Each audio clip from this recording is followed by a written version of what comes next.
Sometimes life gives you a second chance when you least expect it, and sometimes that chance comes in the form of three frightened animals who refuse to give up hope. For 62-year-old Jeremiah Pike, that moment arrived during the worst flood Montana had seen in decades. The old mountain man was trying to save what little he owned when he spotted three donkeys clinging to a floating piece of wood. They were scared and cold, but they wouldn't abandon a wooden crate they carried with them. Inside that crate was a child's stuffed bear. These animals were protecting something precious, and Jeremiah knew they were trying to lead him somewhere important. With the flood waters rising and no way out, the donkeys seemed to know exactly where they needed to go. But could three animals really lead him to a family that needed saving? Before we jump back in, tell us where you're tuning in from, and if this story touches you, make sure you're subscribed, because tomorrow I've saved something extra special for you. The brass compass had belonged to his grandfather, then his father, and now it sat on Jeremiah Pike's kitchen table like a silent reminder of all the paths he'd never taken. Every morning for the past 15 years, he'd wake up in his cabin on Whisper Ridge, make his coffee black and strong, and watch the sun paint the Montana Valley below in shades of gold and amber. The compass always caught that first light, its polished surface winking at him as if it knew secrets he'd forgotten. At 62, Jeremiah had grown comfortable with solitude. His weathered hands knew every inch of the traplines that snaked through the high country, and his keen eyes could read the mountains like other men read newspapers. The nearest neighbor lived 12 miles down the valley, and that suited him just fine. He'd built this life deliberately, one careful choice at a time. After the world had taught him that people you love have a way of leaving when you need them most. His parents had died in a car accident when he was 28, just 6 months apart, and the grief had driven him up into these mountains where silence was honest and the only promises made were by the changing seasons. He'd never married, never had children, never really tried to build the kind of life that required trust in tomorrow. The mountains didn't make promises they couldn't keep. The cabin itself was a testament to his philosophy of self-reliance. Every log had been cut and fitted by his own hands, every stone in the fireplace placed with the kind of patience that comes from having nowhere else to be. The roof was cedar shakes he'd split himself, and the windows faced east and south to catch the best light. It wasn't fancy, but it was solid, built to last through whatever weather the mountains could throw at it. This morning felt different, though. The air carried a heaviness that made his old bones ache, and the wind had been restless all night, prowling around the cabin like something searching for a way in. When he stepped outside to check his weather instruments, the barometer told him what his instincts already knew: a storm was coming, and it was going to be a big one. The valley below stretched out like a green carpet, dotted with the occasional ranch house and barn. Cottonwood Creek meandered through the center, usually no more than 20 feet wide and shallow enough for cattle to cross. But Jeremiah had lived here long enough to know that creek had teeth when the mountain snow melted fast or when the spring rains came hard. The old-timers in town still talked about the flood of '78, when the water had reached the second story of the grain elevator and swept away 3 houses and a bridge. He spent the morning securing everything that could blow away or wash away. His traps came down from the trees and went into the reinforced shed he'd built against the back slope of the ridge. The generator got checked and fueled, extra batteries went into the emergency kit, and he moved his truck to higher ground, even though the cabin sat a good 100 feet above the valley floor. By noon, the sky had turned the color of old pewter, and the wind was bending the tops of the pine trees. The radio crackled with weather warnings, a late spring storm system moving in from the Pacific, loaded with moisture and moving fast. They were calling for 6 to 8 inches of rain in the next 24 hours, with most of it falling in the first 12. In the mountains, that meant trouble. Jeremiah had seen enough storms to know this one was serious, but he'd weathered plenty of them before. His cabin was built on bedrock, and he had enough supplies to last 2 weeks if necessary. What worried him wasn't his own safety, but the folks down in the valley who might not be as prepared. The Hendersons had that new baby, and old Mrs. Martinez lived alone in that little house right by the creek.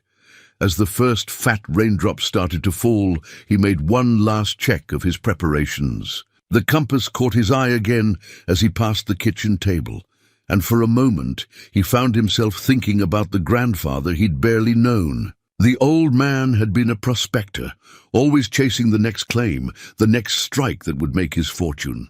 He died when Jeremiah was 7, leaving behind nothing but stories and that brass compass. Funny thing about paths, his father had told him once, holding the compass up to the light. You can follow them or you can make your own. But either way, you need to know where you're headed. Jeremiah had made his own path, all right. Straight up into these mountains and away from everything that could hurt him. But as the rain began to fall in earnest and the wind howled around the cabin walls, he couldn't shake the feeling that the compass was trying to tell him something. Something about directions he'd never considered, paths he'd been too afraid to take. The storm hit with the kind of fury that reminded him why the old Blackfoot called this place the Land of Shining Mountains. The rain came down in sheets, driven by winds that screamed through the peaks like banshees. Lightning split the sky, and thunder rolled through the valleys like the voices of angry gods. But his cabin held firm, and Jeremiah settled in by the fire with a cup of coffee and a book, listening to the storm rage outside. He'd always been good at waiting. Trapping required patience, and mountain living had taught him to take things as they came. But something about this storm felt different, felt personal somehow. The compass seemed to catch every flicker of firelight, spinning its tiny dance on the table, and Jeremiah found himself thinking about all the places he'd never gone, all the people he'd never met, outside. The rain drummed against the windows like impatient fingers, and somewhere in the distance, he could hear the creek beginning to roar. The animals were donkeys, he realized as they drifted closer to his position. 3 of them, gray and brown, their ears laid back against the driving rain as they clung to what looked like a front porch that had been torn away from someone's house. Between them sat a wooden crate, small and weathered, that they seemed to be protecting as fiercely as they were protecting themselves.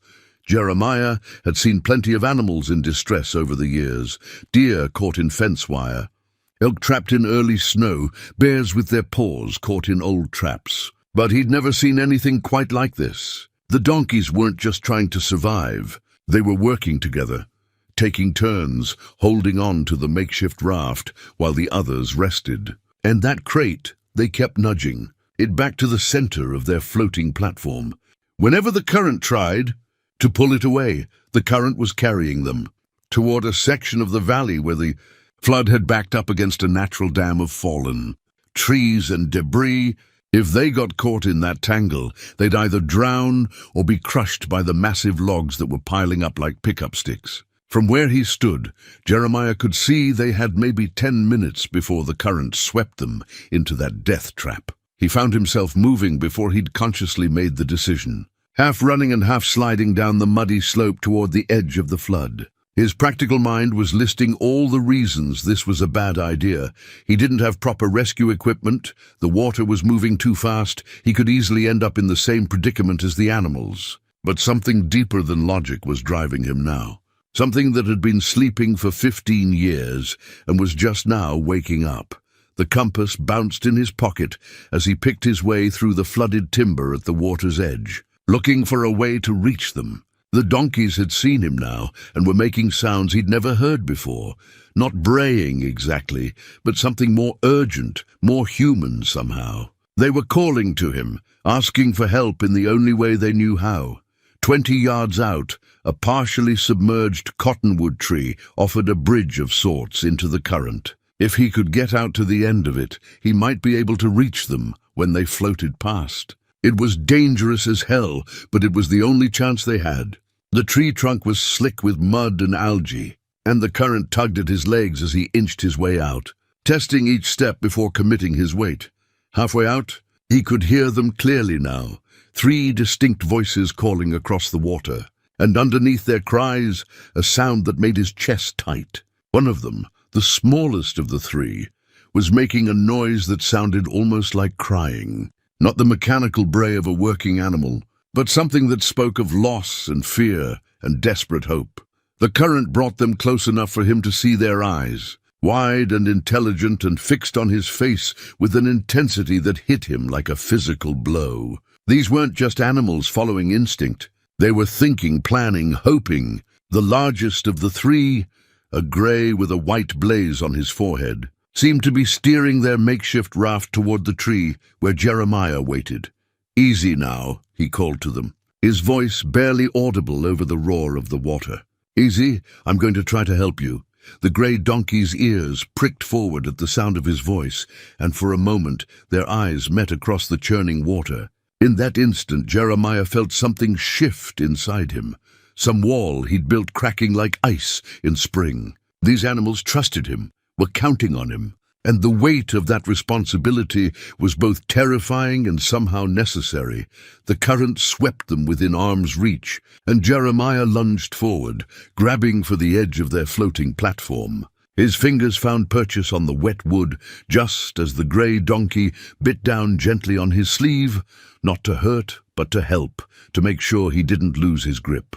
Working together, they managed to guide the makeshift raft toward calmer water near the shore. But the effort cost them. The platform tilted dangerously, and the wooden crate slid toward the edge. All three donkeys lunged for it at once, their combined weight nearly capsizing their refuge. Jeremiah reached out instinctively and caught the crate just as it was about to tumble into the torrent. The crate was heavier than he'd expected and solidly built despite its weathered appearance.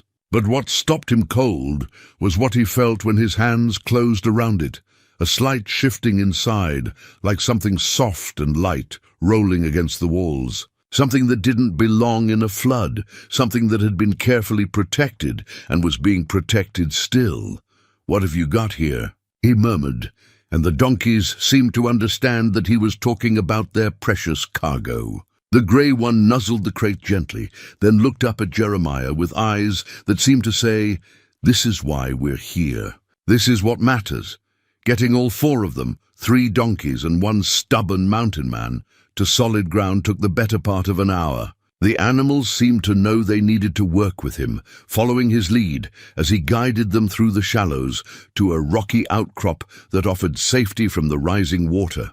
But even as they found refuge, their attention kept returning to the crate, never letting it out of their sight for more than a few seconds. Once they were all on dry ground, Jeremiah got his first good look at what he'd rescued.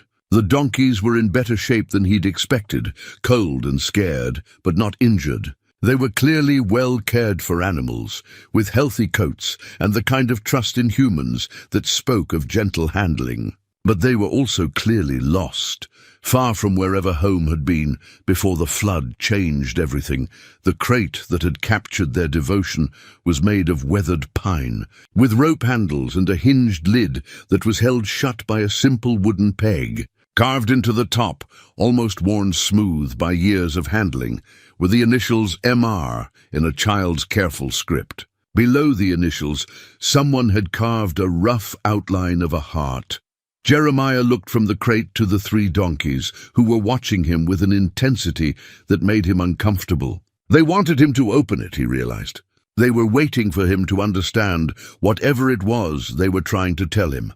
With fingers that shook slightly from cold and something else he didn't want to name, he worked the wooden peg free and lifted the lid. Inside, wrapped in what had once been a bright yellow towel, was a child's stuffed bear. It was soaked through despite the crate's protection, and one of its button eyes was hanging by a thread, but it had clearly been loved. The fur was worn smooth in places from countless hugs, and someone had sewn a small red heart onto its chest. The moment he lifted the bear from the crate, all 3 donkeys moved closer, pressing against him as if to confirm that yes, this was what they'd been protecting. This was why they'd fought the current, why they'd risked everything to keep their floating platform steady, why they'd called to him across the water for help. "Whose bear is this?" he asked them softly, and the grey donkey, who seemed to be their leader, made a low sound in his throat and looked downstream, toward the heart of the flood zone. The implications hit Jeremiah like a cold fist in his stomach. If these animals had been protecting a child's toy, if they'd gone to such lengths to keep it safe, then somewhere in this chaos was a little girl who was probably looking for both her animals and her bear. Somewhere in the flood zone was a family that was missing the three creatures who just risked their lives to save a stuffed animal. The rain was still falling, the water was still rising, and now he had 3 donkeys and a mystery on his hands. The smart thing would be to wait it out, to keep the animals safe until the flood receded and someone came looking for them. But as he looked at the bear in his hands, and then at the 3 pairs of eyes watching him expectantly, Jeremiah realized that the smart thing and the right thing weren't always the same. The compass in his pocket seemed to grow warmer, and for the first time in 15 years, he found himself wondering if maybe it was time to follow a different kind of direction. Donkeys wouldn't leave the bear. Jeremiah had tried everything he could think of to get them moving toward higher ground and shelter. He'd coaxed, he'd tugged gently on what looked like makeshift lead ropes around their necks. He'd even tried walking away to see if they'd follow. But every time he moved more than a few feet from where he'd set the crate, all 3 animals would plant their feet and refuse to budge. "Come on now," he said to the grey donkey, who seemed to be their spokesman. "We need to get you somewhere warm and dry. That bear isn't going anywhere." But the grey, he'd started thinking of him as Jasper, though he had no idea why, just fixed him with those intelligent brown eyes and made a sound that was half grunt, half sigh. It was a sound that clearly meant, "You don't understand. We can't leave without her, not it." As if the bear was more than just a toy, more than just an object to be protected. As if it represented someone who mattered, someone who was counting on them to keep her safe. The rain had eased to a steady drizzle, but the wind was still vicious, and all 4 of them were soaked to the bone. Jeremiah's practical mind kept insisting that they needed shelter, food and warmth before anything else. But the longer he watched the donkeys' behavior, the more he began to understand that they weren't thinking about their own comfort. They were thinking about something else entirely. It was the smallest of the 3, a brown Jenny with white patches around her eyes, who finally helped him figure it out. She kept picking up the bear with her teeth, carrying it a few steps in one direction, then setting it down and looking back at him expectantly. When he didn't respond, she'd pick it up again and take a few more steps, always in the same direction, downstream, toward the heart of the flood zone. "You want me to follow you," he said, and all 3 donkeys' ears pricked forward as if they'd been waiting for him to catch on. "You think you know where she is, don't you? The little girl who owns this bear." The Jenny, he found himself calling her Patches, made a soft whickering sound and nuzzled the bear gently before picking it up again. This time, when she started walking, Jasper and the 3rd donkey, a sturdy brown male Jeremiah had dubbed Buck, fell in behind her. They were about 50 yards downstream when Patches stopped suddenly and set the bear down, her ears swiveling forward like radar dishes. She'd found something, caught in a tangle of brush that had been swept against a boulder. A small red object that didn't belong in the wilderness. A child's rain boot. Jeremiah's heart lurched as he waded into the shallow water to retrieve it. Size 12, bright red with a pattern of yellow ducks around the top. It was the kind of boot a 6- or 7-year-old might wear, and it hadn't been in the water long. The rubber was still clean, with no sign of the algae and mud that would have accumulated after hours in the flood. "She was here," he said aloud. And Patches made that soft sound again, the one that sounded almost like crying. Recently, he turned the boot over in his hands, looking for any clue about where it might have come from. Inside the heel, written in permanent marker in a child's careful printing, were the letters MR, the same initials carved into the wooden crate. The donkeys were watching him intently, and when he looked up from the boot, he saw something in their expressions that made his chest tight. They weren't just animals who'd gotten separated from their owners in the chaos of the flood. They were members of a family, and they knew their family was in trouble. "All right," he said, tucking the boot into his jacket. "All right, we'll look for her. But we need to be smart about this. The truth was, he had no idea how to be smart about searching for a missing child in the middle of a flood. His experience was with tracking animals through wilderness, reading sign in mud and snow, following clear trails through country he knew like his own backyard. This was different. This was chaos and moving water and terrain that changed by the hour as the flood reshaped the landscape. But the donkeys seemed to have a plan. Patches picked up the bear again and started moving downstream, following the edge of the flood zone where debris had collected. Every few hundred yards, she'd stop and sniff the air, then adjust their course slightly. Jasper and Buck flanked her like outriders, their heads constantly moving as they scanned for threats or obstacles. They were hunting, Jeremiah realized. Not for food or shelter, but for scent, for any trace of the person they were looking for. And they were good at it, better than he would have expected from domestic animals. As they made their way along the flood's edge, more evidence began to emerge. A child's jacket, bright blue with reflective strips hanging from a fence post that was half submerged. A small backpack, the kind used for school, caught in the roots of an overturned tree. Each discovery made the donkeys more agitated, more determined to push forward, despite the dangerous conditions. The jacket told Jeremiah more than he wanted to know. It was torn, and there were scratches on the waterproof fabric that looked like they'd come from sharp branches or debris. Someone had been moving fast through rough country, probably in the dark, probably scared out of their mind. "She's not alone," he said to the donkeys, and Jasper's ears swiveled toward him. "The jacket's too big for a little kid. Someone older was carrying her, or at least helping her." That should have been reassuring, but somehow it made him more worried. If an adult had been with the child, where were they now? And why had they left behind things that a scared little girl would never willingly abandon? The backpack yielded more clues. Inside, protected by a plastic bag, were school papers with Maria Rodriguez, written in careful cursive at the top. Math worksheets for second grade, a reading log with gold stars next to finished books, and a drawing of 3 donkeys standing in a green field. At the bottom of the picture, in the same careful printing he'd seen in the boot, were the words, "My friends Jasper, Patches, and Buck." "Well, I'll be damned," Jeremiah murmured, looking from the drawing to the 3 animals who were watching him with what could only be described as patience. "I got your names right, but the drawing told him more than just their names. It showed a little girl who loved these animals enough to draw them, to name them in careful letters, to think of them as friends rather than just livestock. And now those friends were risking their own lives to find her, following a trail that only they could detect through country that would challenge an experienced tracker. The afternoon was wearing on, and the temperature was dropping. They needed shelter, and they needed it soon. But every time Jeremiah tried to steer them toward higher ground, the donkeys would resist, their attention always pulling back toward the flood zone and whatever scent trail they were following.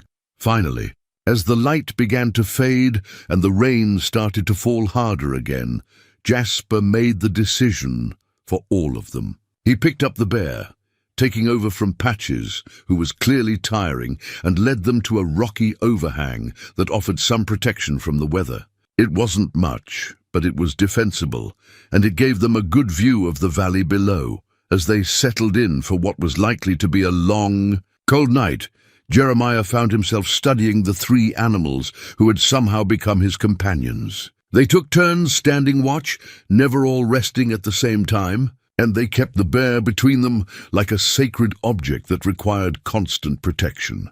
He was beginning to understand that this wasn't just about finding a lost child. For these donkeys, it was about family, about loyalty, about promises that mattered more than their own comfort or safety. And somehow, without quite knowing how it had happened, he'd become part of that family, bound by the same promises and the same desperate hope that they weren't too late. Dawn came grey and reluctant, filtered through clouds that still promised more rain.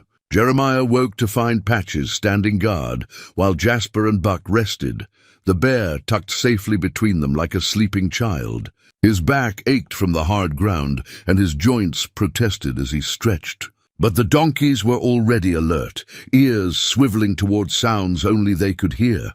The flood had receded slightly during the night, revealing a landscape that looked like the aftermath of a war. Trees were down everywhere, their roots torn from earth that had turned to soup. Fences hung in tatters, and the remains of buildings jutted from the muddy water like broken teeth. But it was what the receding water had revealed that made Jeremiah's breath catch in his throat, caught in the branches of a cottonwood that had been stripped bare by the current. Fluttering like a white flag of surrender was a piece of fabric. Not just any fabric, this was fine cotton, the kind used for children's clothing. And it was clean, too clean to have been in the water for long. Patches had seen it too. She was already moving toward the tree, the bear clamped gently in her teeth when Jeremiah caught up with her. The fabric was part of a nightgown, torn along one seam but otherwise intact. It was white with small pink flowers, sized for a child of 6 or 7. "She's alive," he said aloud, surprising himself with the relief in his voice. Someone got her out of those wet clothes. But the relief was tempered by a growing concern.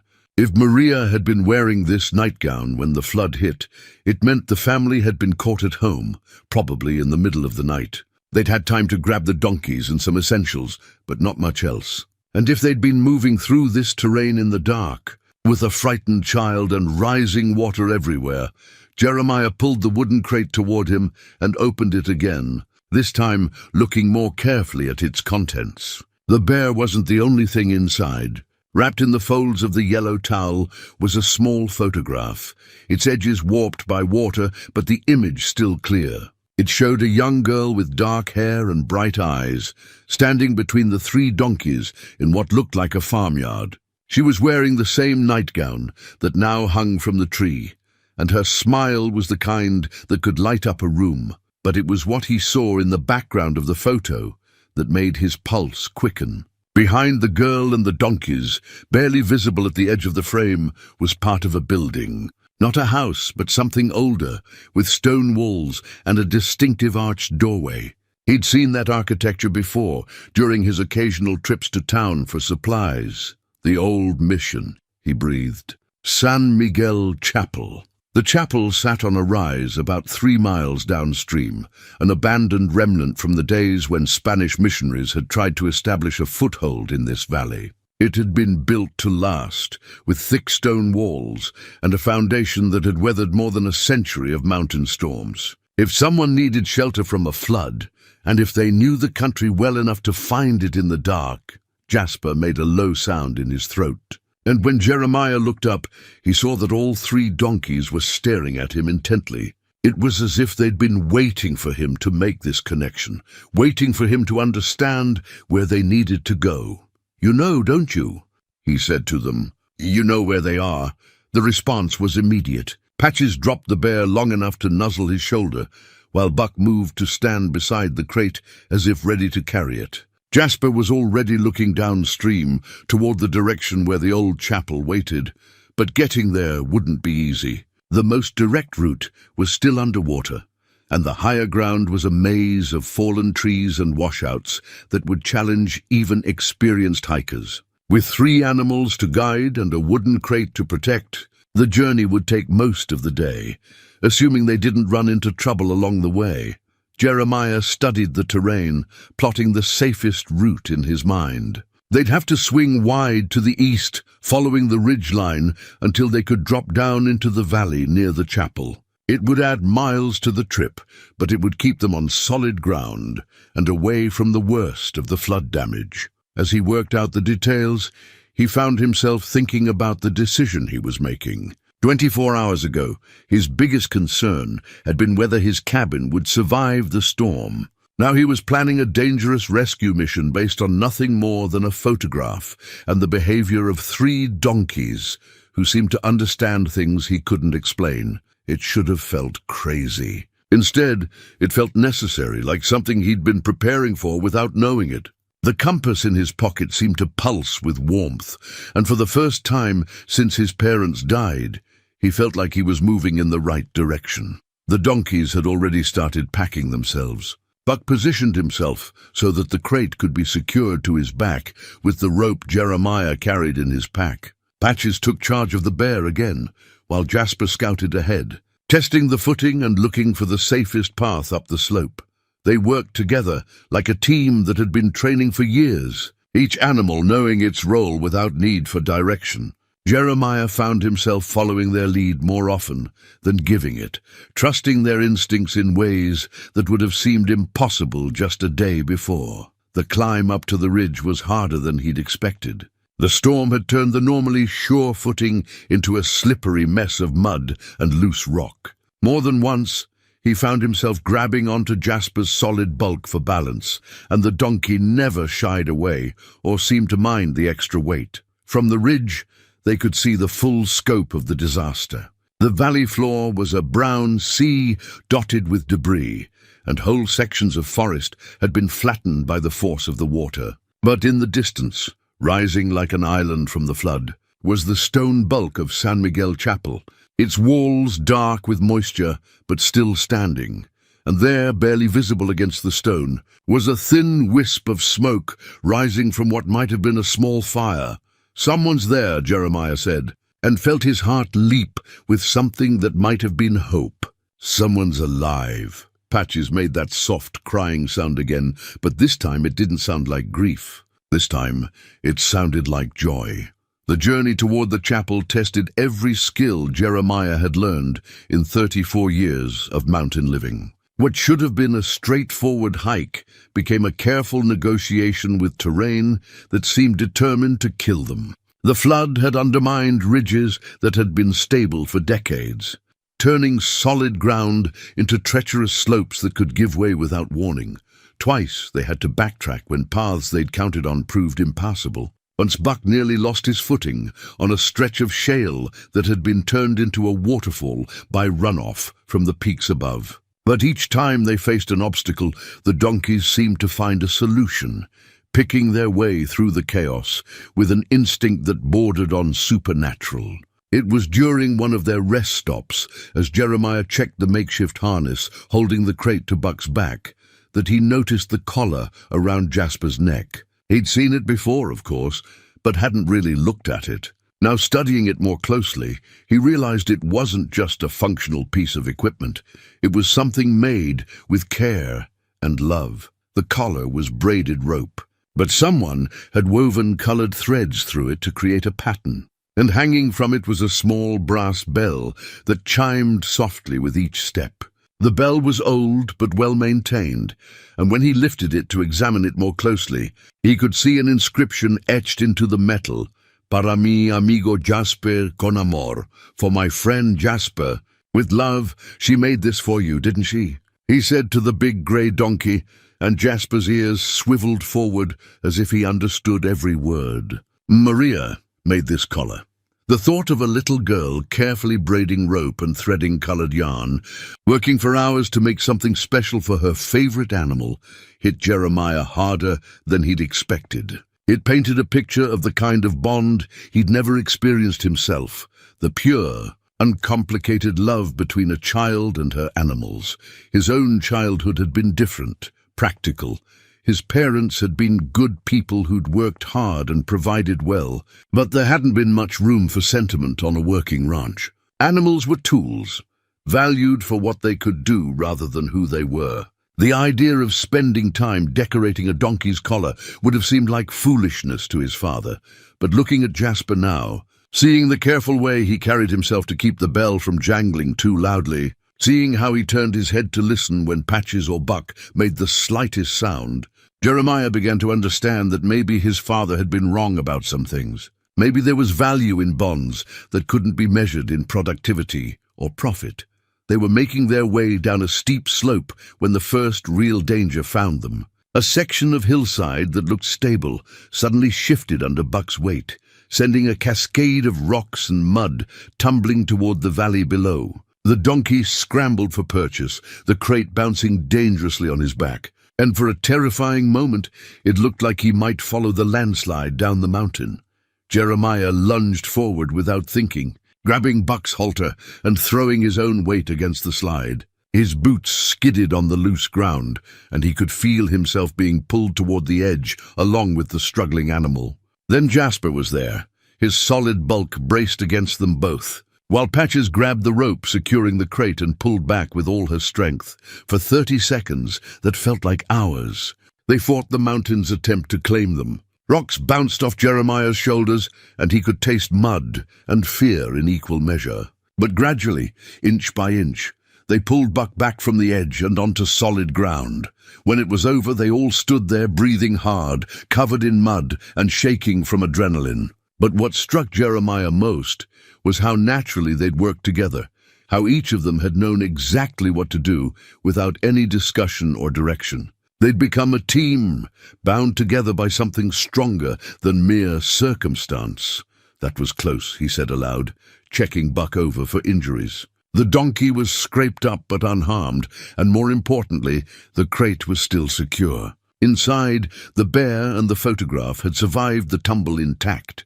Jasper made a low sound and nuzzled Jeremiah's shoulder, a gesture that seemed to say, "We're all right. We're together. We keep going." And they did keep going, even as the afternoon wore on and their destination seemed to retreat before them like a mirage. The chapel was visible from the ridge, but getting to it required navigating a maze of washouts and fallen timber that turned every mile into an obstacle course. It was during one of these detours, as they picked their way around a pile of debris that had once been someone's barn, that Patches made a discovery that changed everything. She'd been ranging ahead as usual, nose to the ground, when she suddenly froze and made a sound Jeremiah had never heard before, a low, urgent call that brought Jasper and Buck running. She'd found a backpack, adult-sized and made for serious hiking. It was caught in the branches of a juniper bush, and when Jeremiah worked it free, he could see that it had been packed in a hurry. The contents told a story he didn't want to believe. Emergency medical supplies, bandages, antiseptic, pain medication, a flashlight with dead batteries, energy bars and water purification tablets.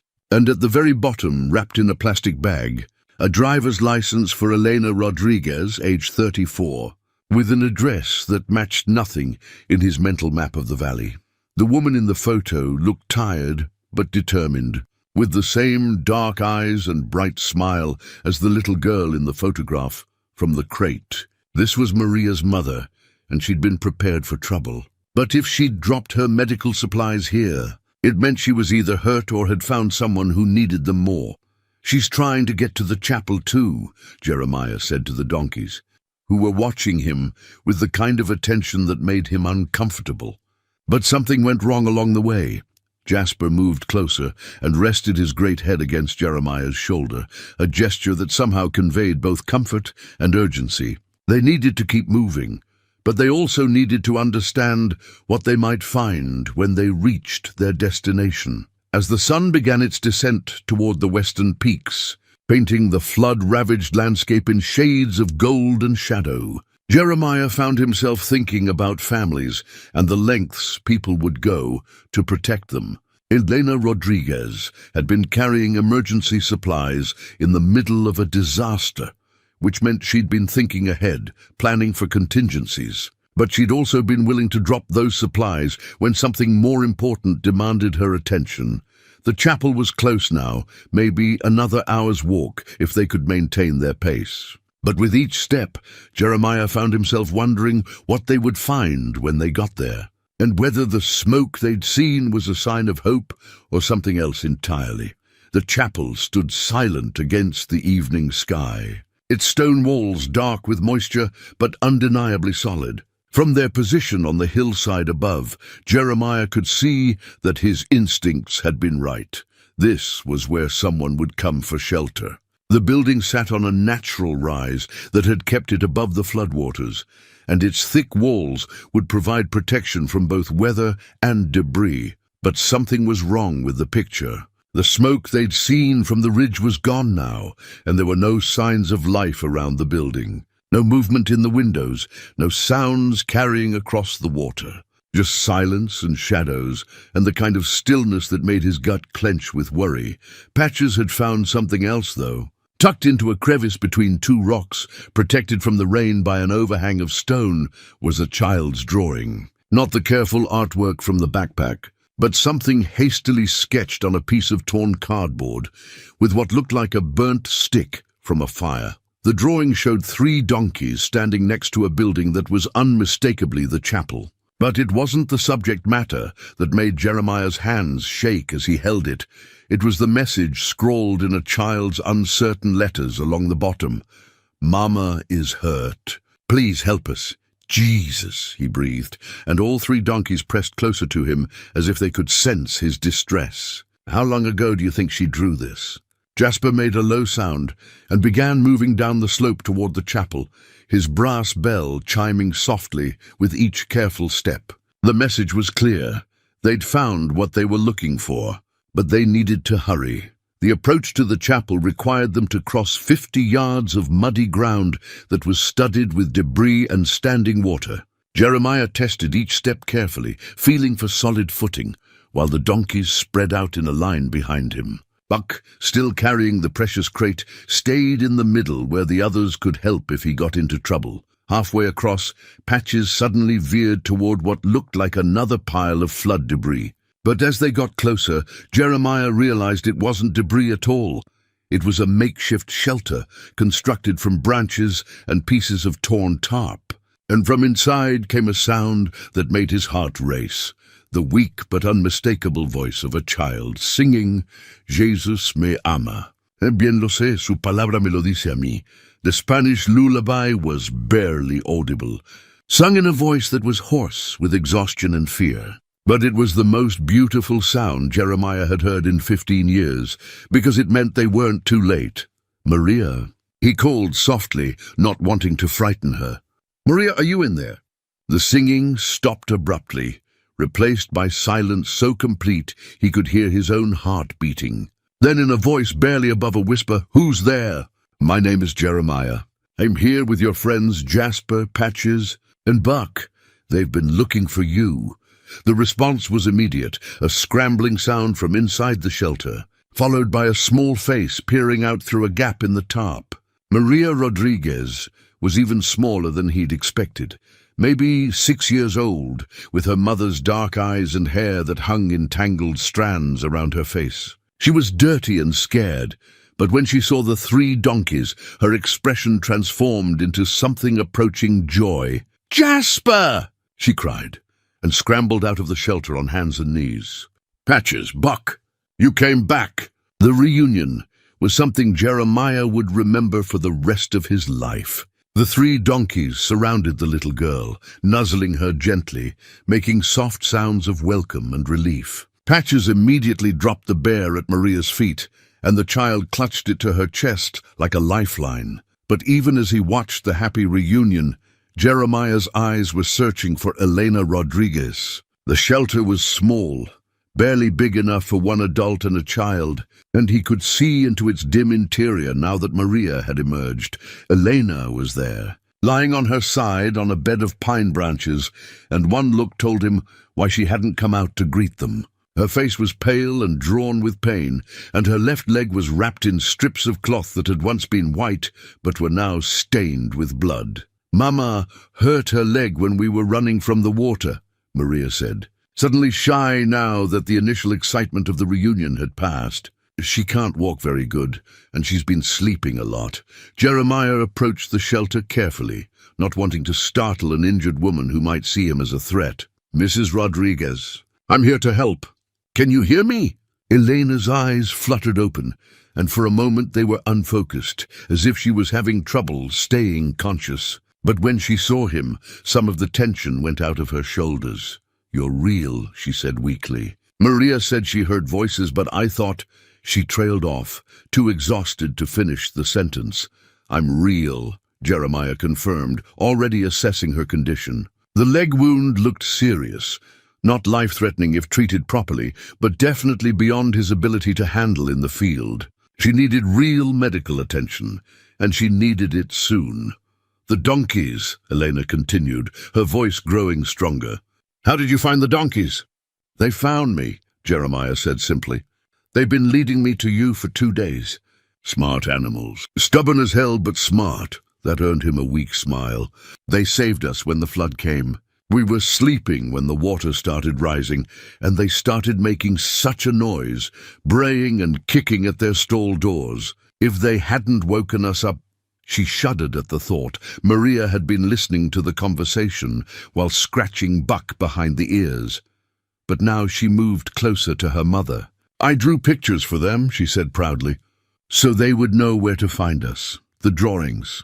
The child had been leaving a trail, marking their passage through the flood zone, with messages only someone who knew the animals would understand. It was the kind of thinking that spoke of remarkable intelligence and courage for someone so young. "You did good, sweetheart," Jeremiah told her, and meant it. "Real good. Now we need to figure out how to get your mama to a doctor." But even as he said it, he was wondering how the hell they were going to manage that. Elena couldn't walk. The flood had cut off all the normal routes to town, and the nearest road that might still be passable was at least 10 miles away through rough country. As if reading his thoughts, Jasper moved closer and looked directly at him, then at Eleanor, then back at him. The message was clear: "We brought you this far. We'll help you figure out the rest." Jeremiah was examining Elena's leg wound more closely when he heard it, a faint crackling sound that didn't belong in the wilderness silence. At first he thought it might be branches settling or water dripping from the chapel's roof, but then he recognized it for what it was: radio static. "Do you hear that?" he asked Elena, who was drifting in and out of consciousness. "Hear what?" Maria piped up, always alert despite everything she'd been through.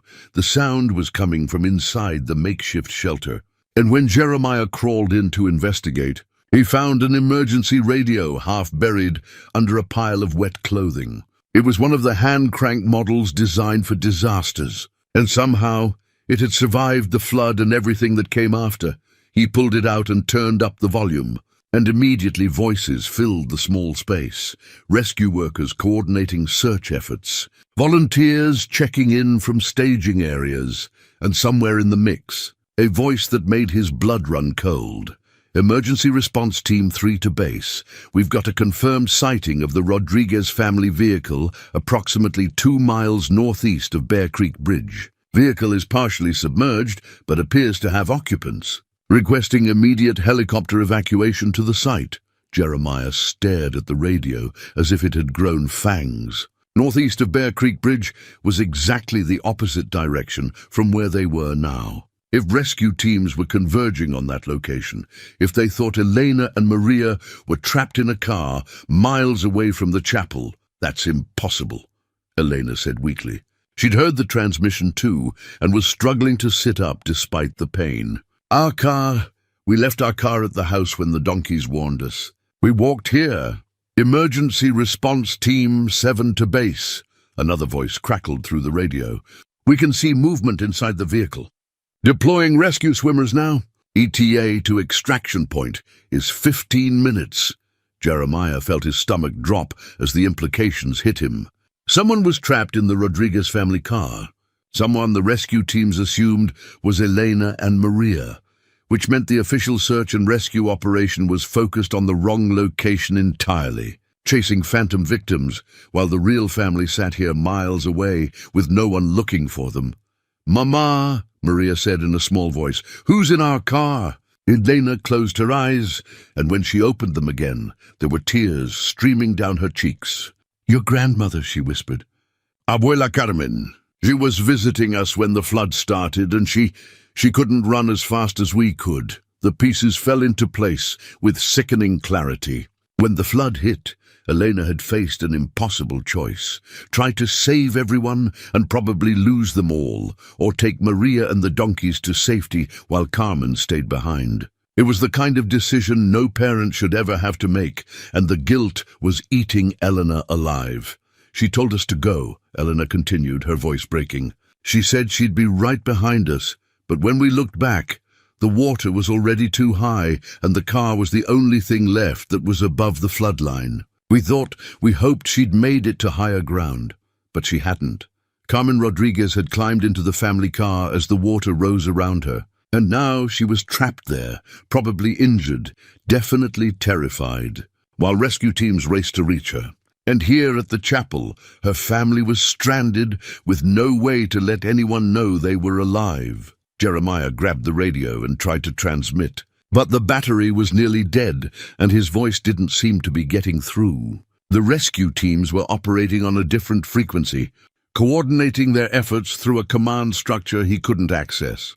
Emergency Response Team 3 to base. We've made contact with the victim. Female, approximately 70 years old, appears to be in shock but responsive. Beginning extrication procedures now. Carmen was alive.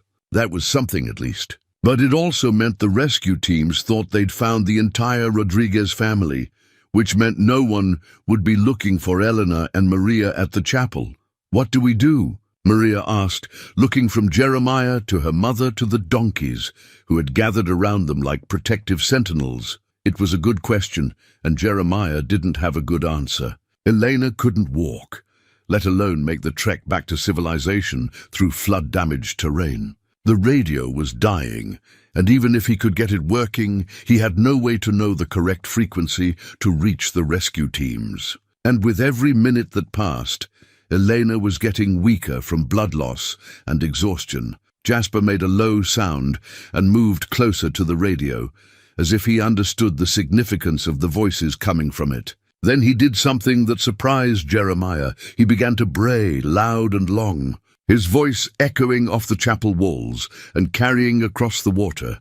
Patches and Buck immediately joined in, their voices rising in a chorus that could probably be heard for miles. It was the sound of animals in distress, the kind of noise that would make any rescuer stop and take notice. Emergency Response Team 5 to base, a new voice came through the radio. We're hearing animal distress calls from the vicinity of the old mission chapel. Might be livestock trapped by the flood. Should we investigate? Negative, Team 5. All available units are committed to the vehicle extraction. Animals are not a priority at this time. Jeremiah wanted to throw the radio against the chapel wall. Animals not a priority, if they only knew that these particular animals were the key to finding 2 more victims of the flood. But Jasper wasn't giving up. He continued to bray, and now he was moving toward the wooden crate that Buck had carried so carefully all this way. With his teeth, he pulled out the family photograph and dropped it at Jeremiah's feet, then looked at him with eyes that seemed to say, "Show them. Make them understand." That's when Jeremiah realized what the donkey was trying to tell him. The rescue teams thought they'd found the whole family, but they were wrong. And the only way to convince them of that was to prove that Elena and Maria were somewhere else entirely. The radio crackled with static as the battery gave its last gasp of power. Base to all units. Grandmother successfully extracted and en route to hospital. Family reunification will take place there. Stand down from search operations. Stand down. The search was over before it had really begun, and Elena and Maria Rodriguez were about to become forgotten victims of a disaster that everyone thought was resolved. Jeremiah looked at the 3 donkeys, at the injured woman, at the brave little girl who was trying so hard to be strong. Someone had to get them out of here, and he was starting to realize that someone was going to have to be him. The dead radio sat between them like an accusation, its silence more damning than any words could have been. Jeremiah stared at it for a long moment, his mind racing through possibilities and finding most of them wanting. Elena was getting weaker by the hour, her face pale and drawn with pain and blood loss. Maria was being brave, but he could see the fear growing in her dark eyes as she watched her mother struggle. And the donkeys, they were watching him with the kind of expectation that made his chest tight. They'd done their part, led him to the family they'd been trying to save. Now they were waiting for him to figure out what came next. How far is it to the nearest road? He asked Elena, though he was pretty sure he already knew the answer. 10 miles, maybe 12, she said weakly. The old logging road that connects to Highway 42, but with the flood... She trailed off, but they both knew what she meant. That road could be washed out, blocked by debris or completely impassable. Jeremiah pulled out his grandfather's compass and studied it in the fading light. The brass surface was scratched and worn, but the needle still pointed true north, just as it had for 3 generations of pike men. His grandfather had used it to find gold that was never there. His father had used it to navigate cattle drives across country that all looked the same. Now it was his turn to trust it with something that mattered more than money or livestock. "I'm going to have to carry you," he told Eleanor bluntly. "It's the only way," she started to protest, but he cut her off with a gesture. "I've packed elk out of country worse than this. You don't weigh as much as an elk." It wasn't quite true.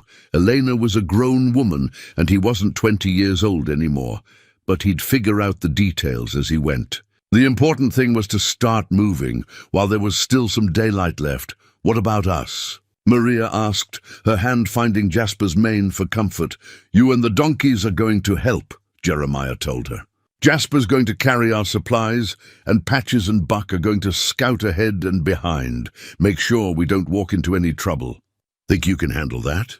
Maria nodded solemnly, and Jeremiah felt a stab of admiration for the kid. 6 years old, and she'd already been through more trauma than most adults saw in a lifetime. But she was still ready to do whatever it took to help her mother. The next hour was spent in careful preparation. Jeremiah fashioned a makeshift stretcher from branches and the tarp that had sheltered Elena and Maria, creating something that would distribute Elena's weight across his shoulders and back. It wasn't comfortable, but it would work. From Elena's dropped backpack, he salvaged the medical supplies and what remained of their food and water. The donkeys would carry the rest, blankets, the precious wooden crate, and anything else that might be useful if they had to spend a night in the open. As he worked, Jeremiah found himself talking to the animals as if they were human partners in this rescue operation. "Jasper, I need you to test the footing ahead of us. If something doesn't feel right, you let me know. Patches, you watch our back trail. If you see or hear anything that doesn't belong, you sing out. Buck, you stay close to Maria. She's your responsibility." The donkeys seemed to understand every word. Jasper moved to the front of their small group, ears swiveling as he tested the air for scents that might indicate danger. Patches positioned herself at the rear, while Buck moved close to Maria's side. "They really do understand, don't they?" Elena said as Jeremiah helped her onto the makeshift stretcher. "More than I gave them credit for," he admitted. "More than most people would believe." The first part of the journey took them around the flooded areas, following a ridgeline that offered solid footing, but required them to climb higher before they could descend toward the distant road. Elena's weight on his back was manageable for now, but Jeremiah knew it would get harder as fatigue set in. Maria walked beside Buck, one small hand twisted in his rope halter, her other arm wrapped around the stuffed bear. She didn't complain about the pace or ask when they would stop. Just put one foot in front of the other with the kind of determination that reminded him of her mother. They'd been walking for 2 hours when Jasper suddenly stopped and made a low warning sound. Ahead of them, the trail they'd been following disappeared into a maze of fallen trees and churned earth where the mountainside had given way in a massive landslide. "Can we go around it?" Elena asked from the stretcher. Jeremiah studied the obstacle, trying to calculate distances and angles. Going around would add miles to their journey, and he wasn't sure he had miles left in him. The landslide looked recent, probably triggered by the same storms that had caused the flood, and the unstable ground could shift again without warning. But Jasper was already moving, picking his way carefully around the edge of the slide area, testing each step before committing his weight. The old donkey had spent his life navigating difficult terrain, and his instincts were probably better than Jeremiah's analytical approach. "We follow Jasper," Jeremiah decided. "He knows what he's doing." The detour around the landslide took them through country that was both beautiful and treacherous. Ancient pines clung to impossible slopes, their roots finding purchase in cracks between granite boulders. Below them, the valley spread out like a map, the floodwaters reflecting the last light of the dying day. It was during this passage that Maria made her confession. "I was scared you wouldn't come," she said quietly, addressing the words to Buck but speaking loud enough for everyone to hear. "What do you mean, sweetheart?" Elena asked from the stretcher. "When I drew the pictures," Maria continued, "I wasn't sure the donkeys would understand, or if they did understand, I wasn't sure anyone would believe them. I thought maybe people would just think they were lost animals and try to take them away from us. The simple faith in that statement, a 6-year-old's belief that her animals would not only understand her messages, but would somehow communicate them to the right person, hit Jeremiah harder than he'd expected. She'd been counting on the bond between herself and 3 donkeys to save her family's life, and somehow, impossibly, it had worked. "They're smart animals," he told her, "and they love you." That's a powerful combination. As darkness began to fall, they found shelter in a grove of aspens that offered some protection from the wind. Jeremiah set Elena down carefully and checked her condition. She was holding up better than he'd expected, but he could see that the pain was wearing on her. "How much farther?" she asked. Jeremiah consulted the compass again, though it was more for his own comfort than for navigation. In this terrain with these landmarks, he could find his way by feel and memory. 4 miles, maybe 5. We'll make it. But even as he said it, he wondered if he was telling the truth or just saying what they all needed to hear. His shoulders ached from Elena's weight. His legs were starting to shake with fatigue, and the temperature was dropping fast as night settled over the mountains. The donkeys seemed to sense his uncertainty. They moved closer, forming a protective circle around the humans, their warm bodies blocking the worst of the wind. Maria curled up against Buck's side, using his bulk as a windbreak, while Patches and Jasper stood watch.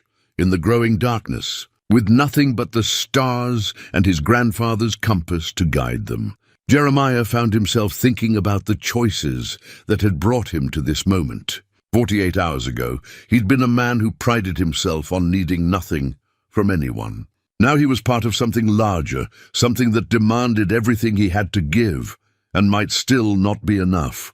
But as he looked at the sleeping child, the injured woman, and the 3 animals who had made this rescue possible, he realized he wouldn't change a single decision. Whatever happened next, he was exactly where he needed to be. Dawn came with thin grey light that revealed how far they still had to go. Jeremiah woke stiff and sore, but Elena was worse, her face ashen, breathing shallow. The makeshift bandages around her leg were soaked with blood that had turned dark overnight. They needed to move fast. The compass pointed north, but the landscape had been changed by flood and landslides. Familiar landmarks were gone, making what should have been a straightforward descent to the logging road into a puzzle of unstable terrain. Jasper solved it for them. The old donkey had been ranging ahead while the humans slept, and now he stood beside something that didn't belong, a simple wooden cross, weathered grey with age, marking a grave carved into the mountainside. "I know this place," Elena said weakly when Jeremiah described Jasper's find. "It's my grandfather's grave, Abuelo Miguel. He died when I was Maria's age. The grave marker was humble but enduring, carved from local pine and anchored in a cairn of stones. Someone had maintained it over the years, keeping weeds clear and wood treated against weather. The inscription read, Miguel Rodriguez, 1923-1987, beloved father and grandfather. He was a shepherd, Elena continued. He knew every trail in these mountains. When I was little, he told me stories about a cave he'd found just below this spot where he'd shelter from storms with his sheep. A cave. Jeremiah studied the rock formations with new eyes. If there was shelter near the gravesite, it would explain why Miguel Rodriguez had chosen this spot. Shepherds understood the value of protection. "Maria," he said gently, "do you remember stories about your great-grandfather's cave?" The little girl nodded. "Mama said it had fresh water inside, big enough for people and animals. But I never saw it. Patches had been exploring around the grave and made a soft sound. She stood beside what looked like fallen rocks, but Jeremiah could see they'd been carefully arranged to conceal an opening in the mountainside. There, he breathed. Working together, they moved enough stones to reveal the cave entrance. It was bigger than expected, tall enough for a man to walk upright, wide enough for donkeys to enter comfortably. The air flowing from the opening was warm and carried the sound of running water. Inside, the cave was a marvel. The ceiling was high and dry, supported by stone pillars carved by centuries of flowing water. A spring bubbled from the back wall, feeding a clear pool before disappearing into a floor crack. Someone had built a simple stone fireplace near the entrance, with dry branches still stacked nearby. "This is where we make our stand," Jeremiah said, settling Elena on pine branches beside the fireplace. "This is where your family comes when trouble finds them." Elena's eyes filled with tears. He knew. Somehow Abuelo knew we'd need this place. That's why the donkeys brought us here. They remember the old stories. Even in their sanctuary, Jeremiah knew Elena needed medical attention he couldn't provide. The nearest road was miles away, and he wasn't sure she could survive another day without proper treatment. That's when Jasper made his announcement. The old donkey stood at the cave entrance, ears pricked forward, listening to something humans couldn't hear. He stepped outside and began to bray, not distress calls, but something different, something like a signal.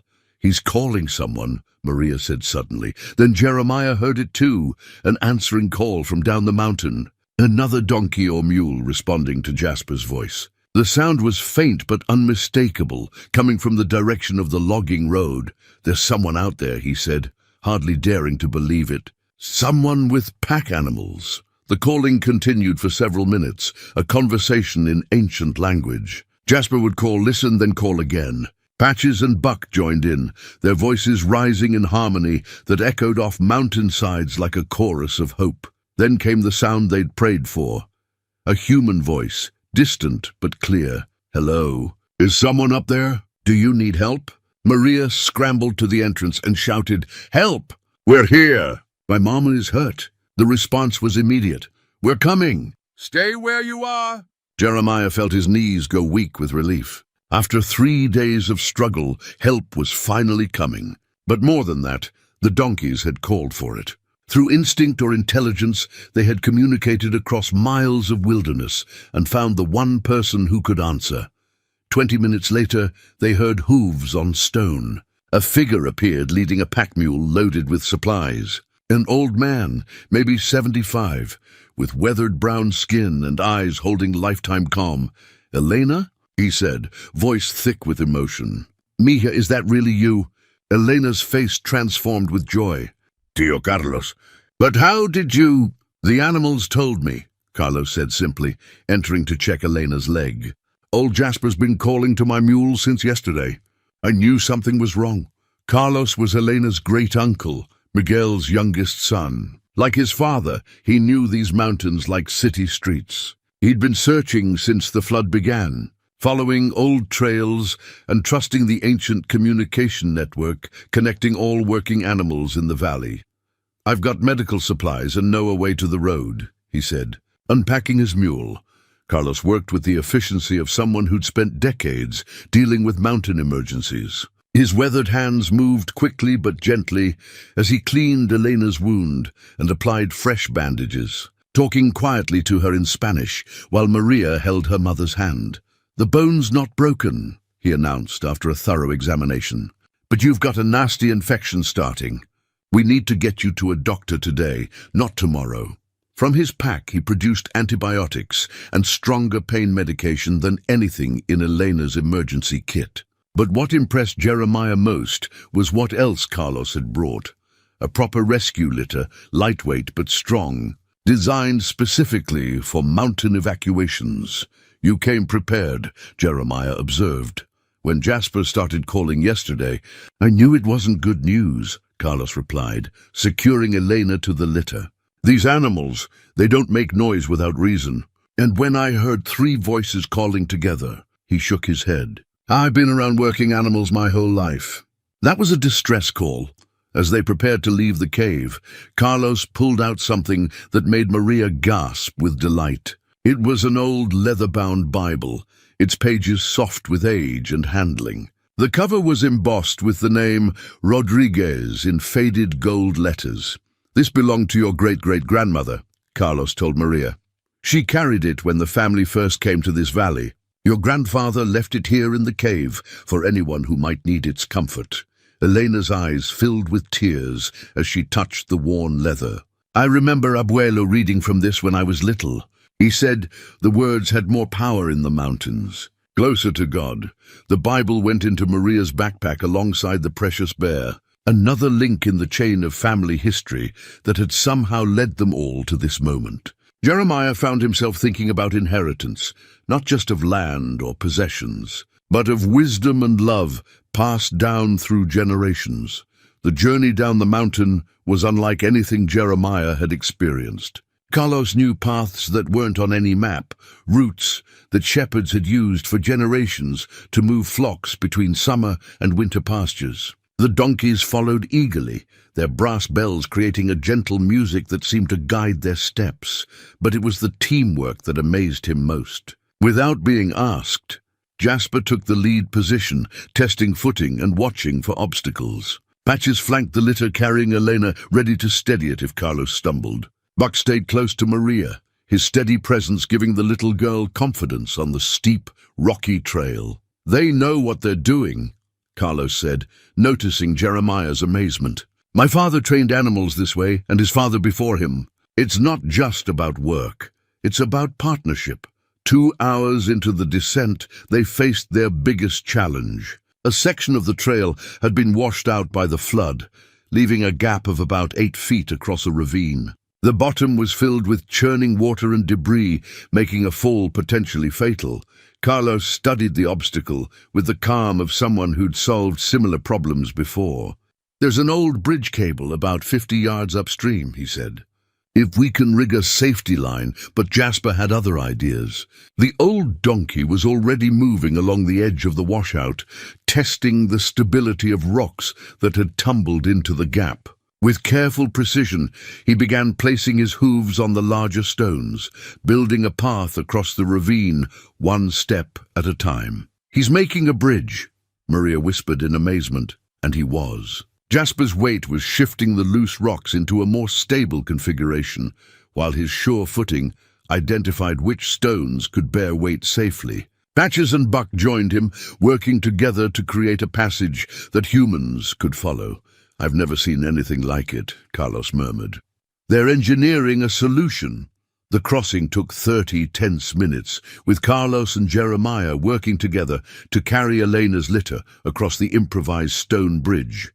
But the donkey's path held firm, and soon they were all safely on the far side of the ravine. "How did they know to do that?" Jeremiah asked. "Intelligence," Carlos said simply. "Real intelligence, not just training. These animals think and plan and solve problems. That's why they were able to find you in the first place." The final descent to the logging road revealed the full scope of the flood's destruction. Entire sections of forest had been swept away, leaving bare earth scarred with the marks of rushing water. But the road itself was intact, and waiting at the bottom was Carlos's pickup truck, equipped with a medical transport setup in the bed. As they loaded Elena into the truck, she grabbed Jeremiah's hand. "Thank you," she said simply, "for everything." But it was Maria who surprised him most. The little girl wrapped her arms around his waist and looked up at him with serious dark eyes. "Will you come visit us?" she asked. The donkeys would like that. Jeremiah felt something crack open in his chest, some wall he'd built that was finally ready to come down. "I'd like that too," he said, and meant it completely. 6 months later, Jeremiah stood in his workshop, carving letters into a piece of seasoned pine. The wood was smooth under his hands, golden in the afternoon light that streamed through windows he'd added to the cabin's south wall. Windows that looked down into the valley where the Rodriguez family had rebuilt their home, where 3 donkeys grazed in pastures that had recovered from the flood's devastation. The sign he was making would hang over the gate of their shared property land that Elena and Carlos had convinced him to accept as payment for the rescue, though he'd protested that no payment was necessary. "Pike and Family Ranch," he carved in careful letters, each stroke deliberate and sure. Family, it was still a strange word for him to use, but it felt right in ways he was only beginning to understand. Elena had recovered completely from her leg injury, though she still walked with a slight limp when storms approached. She'd returned to her job at the county library, but now she came home each evening to a house that bustled with the kind of activity Jeremiah had thought existed only in other people's lives. Maria had started second grade at the local school, but her real education continued each afternoon when she climbed the hill to Jeremiah's cabin to help with the animals and listen to his stories about reading weather and tracking game. She was 8 now, taller and more confident, but she still carried that same stuffed bear everywhere she went. The bear itself had been professionally restored after the flood, its missing eye replaced and its seams reinforced. But Maria had insisted they keep the red heart that someone had sewn to its chest long ago. "It shows he's been loved," she'd explained, with the wisdom that children sometimes possess. Grandmother Carmen lived with them now, her own house having been completely destroyed by the flood. At 73, she moved slowly, but her mind was sharp, and she'd taken charge of teaching Maria the old stories, tales of shepherds and saints, of animals who talked to those wise enough to listen. It was Carmen who'd suggested the name for their ranch, understanding instinctively that Jeremiah needed to belong to something larger than himself. "Family isn't just blood," she'd told him one evening as they watched Maria play with the donkeys in the pasture below. "Family is choice, and you chose us when it mattered most." The donkeys had become local celebrities after their role in the rescue became known. Jasper, Patches, and Buck were featured in the county newspaper, and visitors sometimes came just to meet the animals who'd led a mountain man through floodwaters to save their family. But fame hadn't changed them. They were still the same intelligent, loyal creatures who'd risked everything for love. Jeremiah had learned to read their moods and understand their communications in ways that amazed even Carlos. He could tell when Jasper was concerned about weather, when Patches was worried about Maria, when Buck sensed something wrong in their territory. They'd become his partners in the truest sense, working together to maintain the ranch and protect the family they'd all chosen. The compass still sat on his kitchen table, but now it shared space with other treasures: Maria's drawings, Elena's books, Carmen's rosary, photographs of family gatherings he'd never imagined attending. His cabin had expanded to include a guest room where Maria stayed on weekends, and a larger kitchen where Elena cooked meals that reminded him what home was supposed to feel like. He'd started going to town regularly, not just for supplies, but for the human connection he'd spent so many years avoiding. People knew him now, knew his story, and they greeted him with the kind of respect reserved for those who'd proven themselves when it mattered. But it was the evenings he treasured most. When the work was done, and they all gathered on Elena's porch to watch the sun set over the valley, Maria would read aloud from her school books. Elena would share news from the library. Carmen would tell stories from the old days, and Jeremiah would listen to the sound of family conversation while the donkeys grazed peacefully in the pasture below. Sometimes, on clear nights when the stars were bright and the mountains stood silent against the sky, he'd pull out his grandfather's compass and hold it up to catch the light. The needle still pointed true north, just as it always had. But now he understood that true direction wasn't always about magnetic poles or map coordinates. Sometimes true direction was about following the path that led to love, even when that path took you through floodwaters and over mountains you'd never imagined climbing. Sometimes it meant trusting in the wisdom of 3 donkeys who knew that family was worth any sacrifice. The sign was finished now, ready to hang tomorrow when the county inspector came to approve their expanded operation.